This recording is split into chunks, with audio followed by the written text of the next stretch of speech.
वंदनीय संत समाज सत्संग सरिता में निमज्जन कर रहे हैं आत्मीय बंधुओं।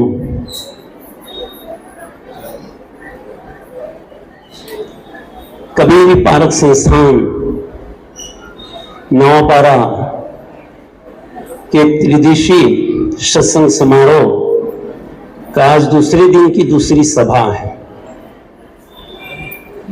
ये सत्संग का आयोजन जो हो रहा है ये हमारे आप सरीखे मनुष्यों के लिए है। पहले हम इस बात को समझें, ये सत्संग, भजन, कीर्तन जो भी धार्मिक कृत्य किया जाता है चाहे कहीं पर भी हो, ये मनुष्य के लिए, हम और आप सरीखे लोगों के लिए। दिखने में तो मनुष्य सब दिख रहे हैं, सब एक समान है, चमड़ी के कलर में भले फर्क हो, लेकिन है सब मनुष्य। अब आवश्यकता है समझना इस बात को कि हमारे में कितनी मनुष्यता आई है, कितने हम अपने जीवन को, जिंदगी को, खुद को समझ पाए हैं। सत्संग आपको यही सिखाता है, यही बताता है। सत्संग भजन जो करते हैं, धार्मिक कृत्य करते हैं, जो भी आयोजन प्रयोजन होता है, वो मनुष्य को मनुष्य बनाने के लिए कितने लोगों को लग रहा होगा, तो हम मनुष्य नहीं तो क्या है। अब आप सोचें, टटोले अंदर, झांके अंदर को कि हम मनुष्य हैं तो मनुष्य की सरीखा जी रहे हैं कि नहीं। सत्संग और भजन अपनी ओर लौटने का साधन है। ये बिखरा हुआ मन, बिखरा हुआ चित्त, बिखरी हुई मनोवृत्तियां इस रंगीन दुनिया में, इस माया मोह की दुनिया में मन भटका हुआ।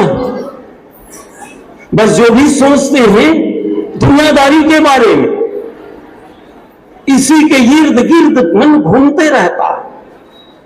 ये मिल जाए वो पालूं, उसका मालिक हो जाऊं, सारे ऐश्वर्यों का भोक्ता हो जाऊं, अकूत धन खजाने हो, अच्छी खासी बिल्डिंग हो, खाने पीने की अच्छी सुविधाएं हो, अच्छी नौकरी हो, अच्छी सैलरी हो, बस जिधर देखूं चकाचक हो। जिस क्षेत्र में आप कदम बढ़ाते हैं, जो आपकी सोच होती, जो भावनाएं होती, उस दिशा की ओर जब आप चलते हैं तो सचमुच में उधर आप तरक्की करते हैं। आज की इस 21वीं सदी में, आज की इस मॉडर्न जमाने में बहुतेरे लोगों के पास खाने की, पीने की और भौतिक सामग्री की कमी नहीं है, सब भरे पूरे हैं। फिर भी मन में तनाव है, टेंशन है, उलझन है, मन खींचा खींचा है, दुखी है, परेशान है, हताश है, निराश है। चेहरे पे मायूसी क्यों? मन भयग्रसित क्यों? अशांत क्यों है? अशांति की इस दलदल में मन धंसा क्यों जा रहा? इन बातों को किसी को परवाह नहीं। बहुत कम लोग होंगे जो अपनी जीवन, अपनी जिंदगी को समझने का प्रयास करते होंगे। भौतिक ऐश्वर्य चाहे कितनों भी हो जाए, इसी भारत की धरती पर न जाने कितने राजे महाराजे हुए, कितने रुपये पैसे वाले हुए, राजाओं का ठाट बाट, उसका ऐश्वर्य देखते ही बनता था। उसकी राजधानियां, तिजोरियों से भरी हुई दौलत, हाथी घोड़े, माल खजाना, फौज फक्कड़, दास दासियां, क्या कमी थी? ढूंढो जरा। और राजाओं का न ऐश्वर्य रहा, न फौज फक्कर, न राजरानी, न दास दासियां। आज सारे राजमहल खंडहर में तब्दील है। न राजा रहे न रानी रही, कहने सुनने की केवल कहानी रही। बस इतिहास के पन्नों पर उनका नाम रह गया। आज हमारे भी ध्यान, हमारा आकर्षण बाहरी दुनिया में है। दौड़े जा रहे हैं, भागे जा रहे हैं कि मिल जाए, पा लूं, कुछ हो जाऊं, कुछ नाम हो जाए, कुछ शोहरत, कुछ रुतबा, कुछ नखरे। इन्हीं को पाने के लिए हम भी प्रयास कर रहे हैं। इसके पहले हमारे पूर्वजों ने किया, वो भी लंबी दौड़ लगाई, लंबी छलांग लगाई कि मैं पालूं, मैं पहुंच जाऊं, लेकिन ना कोई वहां तक पहुंच नहीं पाए। भौतिक चीजों, भौतिक ऐश्वर्य, ये तो बाहरी जीवन जीने के साधन हैं। जिन चीजों को पाकर हम अहंकार करते हैं, मेरी इतनी खेती, मेरी इतनी बाड़ी, मेरे ये, इतनी मेरी सैलरी, बाहरी उन्नति है ये, इसकी भी आवश्यकता है, मैं नकार नहीं रहा हूं। लेकिन जीवन में यदि शांति को महसूस होना है, महसूस करना है, उपलब्ध होना है, जीवन को समझना है, जीवन को तराशना है, गढ़ना है, तो आपको सत्संग करना पड़ेगा। यह जरूरी है। यहीं से जीवन जीने की शुरुआत होती है। यह मुख्य चीज है। और अक्सर लोग यहीं से दूर हैं। सुख शांति की तलाश तो सबको है, बड़ी लंबी उड़ान, बड़ी लंबी कल्पनाएं हैं। सुख मिल जाए, शांति मिल जाए, जीवन में अमन चैन का साम्राज्य हो, आपकी चाहत, आपकी इच्छा, आपकी आरजू बड़ी अच्छी है। अच्छी कल्पना चल रही है, मन में अच्छी भावनाओं के ज्वार भाटे आ रहे हैं, अच्छी तरंग उठ रही है, लेकिन सिर्फ सोच तक है। सोच बस रहे। मेरी बातों को थोड़ा गंभीरता से लेंगे, कुछ देर और बोलूंगा। जीवन समझने जैसा है। जिस जिंदगी को आप बेपरवाह होकर जी रहे हो, ये आपका बेपरवाहपन, आपकी जीवन शैली, आपके जीने का ढंग, आपके जीने का तरीका, ये तरीका यदि गलत है तो यही तरीका आपको आगे दुख देगा। किसको? स्वयं को। जीवन जीने का ढंग सीख। जीवन जीने का ढंग मिलता है सत्संग में, सदगुरु संतों की शरणागति, उसकी दास्ता, उसकी सेवकाई करोगे तब। हमारे पूज्य गुरुदेव अभिलाष साहब जी कहा करते थे, 12 बरस रहे साधु की टोली। कितने बरस? 12 बरस रहे साधु की टोली, तब पाए एक ठिठोली। मन संतों की संगत में ही मंजता है। मन की गहराई में जीवन की सच्ची समझ, जीवन जीने की कला, जीवन में कुछ तजुर्बा, कुछ समझ सत्संग से ही आता है। जितने भी ऋषि मुनि त्यागी तपस्वी संत हुए, उनका जीवन यहीं से निकला। बुद्ध हो, महावीर हो, कबीर हो, या दुनिया की कोई बड़ी बड़ी हस्तियां हो जिसकी नाम आपके जुबां पर है, उन लोगों ने भी साधु की संगत की, सत्संग किए, मन के कुटेव को, मन के वक्रपन को उन्होंने विसर्जन किए, त्याग किया। तब कहीं जाकर मन निर्मल हुआ, तब उस जीवन के यथार्थ का बोध हुआ। जीवन क्या है, जिंदगी क्या है, समझ पाए। साधारण जीवन जियोगे, साधारण समझ रखकर जियोगे, तो जीवन का आनंद नहीं ले पाएंगे। ये बेशकीमती छल, बेशकीमती लम्हे व्यर्थ न जाने पाए। आज यदि हम उठपुटांगे जिएंगे, सत्संग नहीं करेंगे, भजन नहीं करेंगे, जीवन यहीं से तो तरासा जाता है। यही तो बात समझ में आती, यहीं से गाड़ी की पटरी चलती। संत गुरुजन उपदेश देते हैं, कल्याण की बात बताते हैं, संकेत करते हैं कैसे जीवन जीना है। चलना स्वयं को है। अब अपने जिंदगी के उद्धारक स्वयं हैं।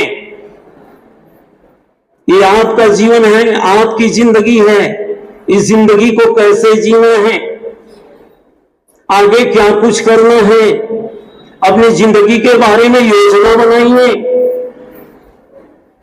बाहरी योजना खूब बनाते हैं, यहां घूमने जाएंगे, वहां जाएंगे, इस साल उसकी शादी करेंगे, इस साल उसकी करेंगे, ऐसे करेंगे, वैसे करेंगे, बड़ी बड़ी योजनाएं होती हैं।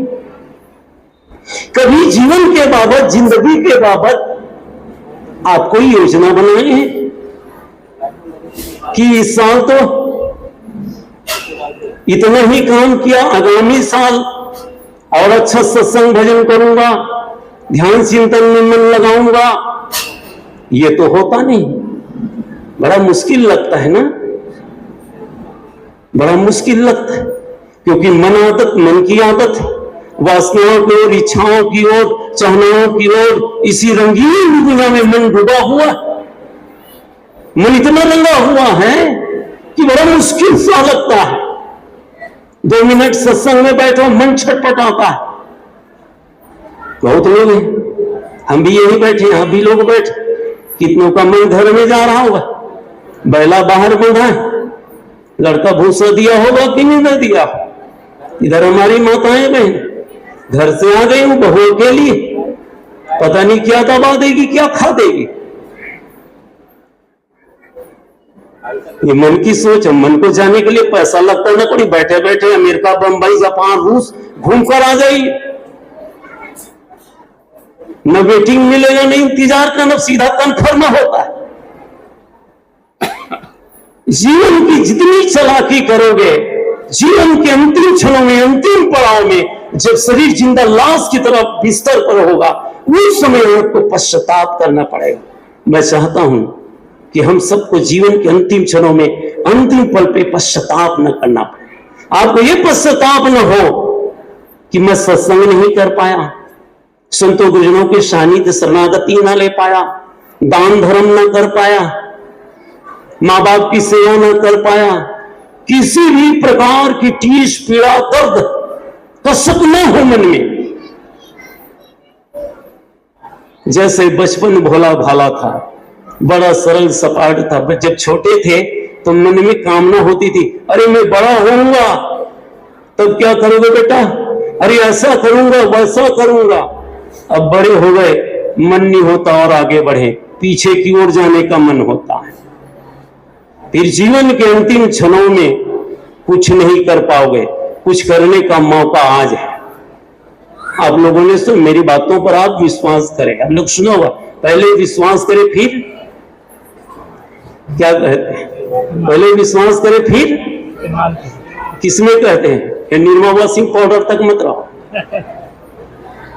जीवन के यथार्थपूर्ण बातों को उतारोगे, देखना इतना जीवन रिलैक्स महसूस होगा, आनंद आएगा आपको। विश्वास करिए मेरी बातों पर।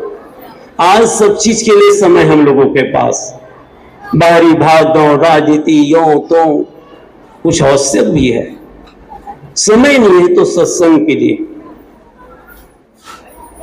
समय नहीं है तो जीवन को अच्छा बनाने के लिए। कभी अपनी अंतरात्मा में झांके हैं कि मेरे मन में क्रोध क्यों आता है, अशांति क्यों पसर जाती है, छोटी छोटी बातों पर कूढ़न, अपने लोगों से नफरत और घृणा का भाव क्यों जगता है। कितने लोगों ने सोचा है, चिंतन की धारा सूख गई है, मन में परिवर्तन की कोई गुंजाइश नहीं, सोच ही नहीं, बंजर भूमि हो गई अंतःकरण। जब तक आप अच्छा सोचोगे नहीं, अच्छा देखोगे नहीं, अच्छा ग्रंथों का अध्ययन नहीं करोगे, तो मन में सोच कैसे जगेगी। तो सत्संग और भजन के लिए समय नहीं। भागम भाग की दुनिया है, लोग भागे जा रहे हैं, भागे जा रहे हैं, कहां भागोगे। अंततः तो यही जाना, जमींदोज हो जाना, धरती मां की गोद में समा जाना। एक कहानी सुनाऊं आप लोगों को, बोलिए सदगुरुदेव की। एकदम शॉर्टकट में, एक सेठ जी थे। अब सेठ कौन होता है, जो गरीब आदमी होता है वो सेठ होता है क्या, जिसके पास अतिरिक्त चीजें हो, तो वो सेठ जी थे, उसकी कई फैक्ट्रियां थी। सेठ जी सुबह उठकर इस फैक्ट्री से उस फैक्ट्री से इस फैक्ट्री होते हुआते थके हारे शाम को घर आए। उसकी सेठानी कहती है सेठ से, अजी सेठ जी सुनते हो, अरे कबीर आश्रम नवापारा में प्रयागराज से और न जाने कहां कहां से दूर दराज से संत लोग पधारे, अरे चलो चले, दर्शन कर लेंगे, कुछ दान धर्म कर देंगे, संतों से मिलजुल कर आ जाएंगे। सेठ कहता है कि अरे भाग्यवान, मेरे पास समय नहीं है, मैं बहुत बिजी हूं। कैसे हम लोग बिजी होने का अपने आप को धोखा देते हैं, उसी पर है मेरा मेन पॉइंट। फिर दूसरे दिन सुबह उठा सेठ जी, फिर निकला, फिर इस फैक्ट्री से उस फैक्ट्री करते हुए शाम को सेठ जी घर आया। सेठानी कहती है, सेठ जी अजी सुनते हो, अरे पप्पू हमारा इकलौता बेटा बीमार हो गया, जरा बलजीत के पास ले जाओ। सेठ कहता है कि अजी सेठानी जी तुम समझती नहीं हो, मैं बहुत बिजी हूं, बहुत व्यस्त हूं, मेरे पास समय ही नहीं। आंधे कहना भी मत, यहां तक मुझे मरने तक की फुर्सत नहीं। सेठ क्या कहता है, मुझे मरने तक की फुर्सत नहीं। सेठानी कहती है, सेठ जी अभी मरना मत। सेठ कहता है क्यों? तो सेठानी कहती मुझे रोने की फुर्सत नहीं।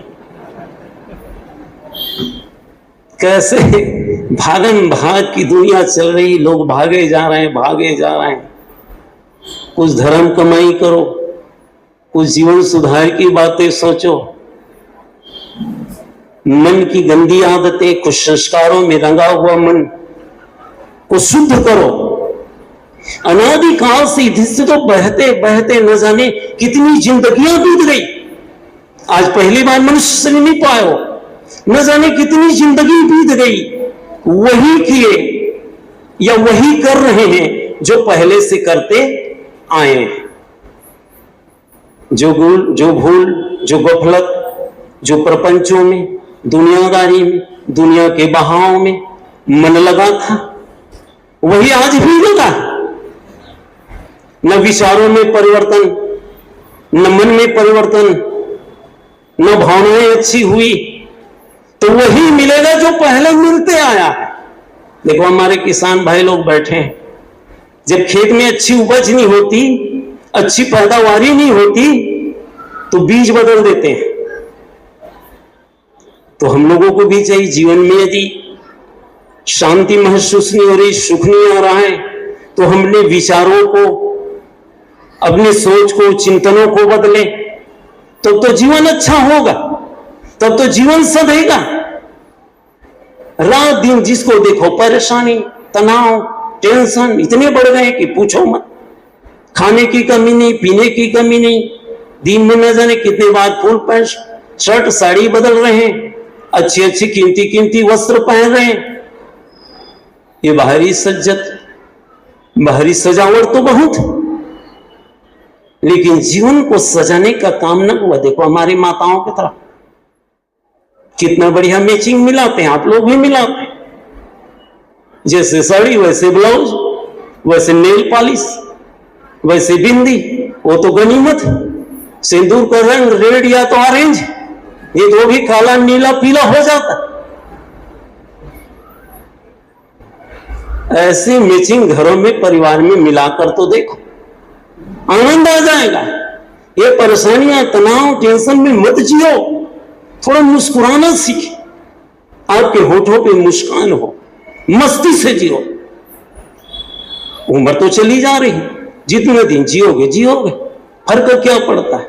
इसका मतलब देखो भाई, कोई रास्ते लेकर लटक न जाना, ऐसा नहीं होना चाहिए। जिंदगी, जीवन में अच्छी स्थिति आती है, बुरी स्थिति आती है, सुख आता है, दुख आता है, हर काली रात के बाद एक नया सवेरा आता है। तो जीवन में ऊंच नीच परिस्थितियां लगी रहती है।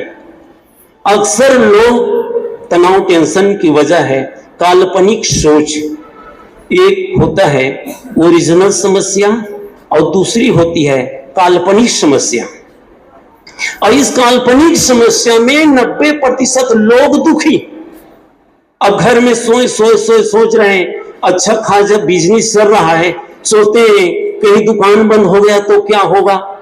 सोच रहे हो, मैं काल्पनिक समस्या बता रहा हूं। दुकान बंद हो गई तो क्या होगा, घर में चोरी हो गई तो, बच्चे स्कूल गए कहीं एक्सीडेंट ना हो जाए, फलाना ऐसे ना हो जाए, ठिकाना ऐसे ना हो जाए। बेकार की सोच, हुआ कुछ नहीं। और ओरिजिनल समस्याएं हैं। जितने लोग इस टीना सेट के अंदर बैठे, कई उम्र दराज के लोग हैं, सबकी जीवन में न जाने कितनी बार समस्या आई, और हर बार समस्याओं का समाधान हुआ है। और समाधान हुआ इसलिए आज हमारी और आपकी फेस टू फेस मुलाकात हो रही, नहीं तो वरना आप कहां होते, हम कहां होते, मिलते का नहीं मिलते वो भी पता नहीं। तो जो वास्तविक समस्या है उसकी समाधान है। जहां समस्या है वहीं समाधान है। ऐसी कोई समस्या नहीं जिसका समाधान ना हो। एक बार की बात है, पति पत्नी सोए थे। पति कहता, जी सुनते हो? किससे? अपनी पत्नी से। जी सुनते हो? पति कहता है, लड़के को मैं वकील बनाऊंगा। उसकी पत्नी कह रहे, छोड़ो जी वकील बनाना, लड़के को मैं डॉक्टर बनाऊंगी। डॉक्टर बनेगा लड़का। उसकी पत्नी, उसका पति कह रहा है, तेरी पगली कहीं का, बेटा वकील बने नहीं, देख तो इतनी पेशी अदालत, न जाने कहां कहां जाना पड़ा, कितने पैसे वकील में खप जाता। उसकी पत्नी कहती, जी मेरे तरफ तो भी ध्यान दो, आए दिन मैं बीमार रहती हूँ, तबीयत खराब रहती है, high blood pressure, high sugar, हाँफते रहती हूँ। मेरा बेटा डॉक्टर हो जाए, घर बैठे इलाज होगा। दोनों डॉक्टर और वकील बनाने की जीत में लड़ाई छिड़ गई। और इसके कांव कांव चाव चाव की आवाज सुनकर एक तीसरा व्यक्ति उसके घर पे आया और पूछता है कि भैया जी क्या हुआ। उसका भैया बताते, क्या बताएं यार छोटो, मैं मेरे लड़के को डॉक्टर बनाना, वकील बनाना चाहता हूं, तुम्हारी भाभी इतनी जिद्दी है कि डॉक्टर बनाने पे अड़ी।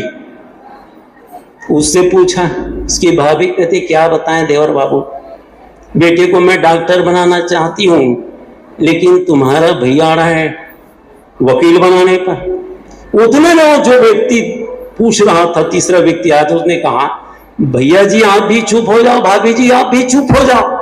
ऐसे करते लड़के को बुला लेते और लड़के से ही पूछेंगे कि तू डॉक्टर बनेगा कि वकील।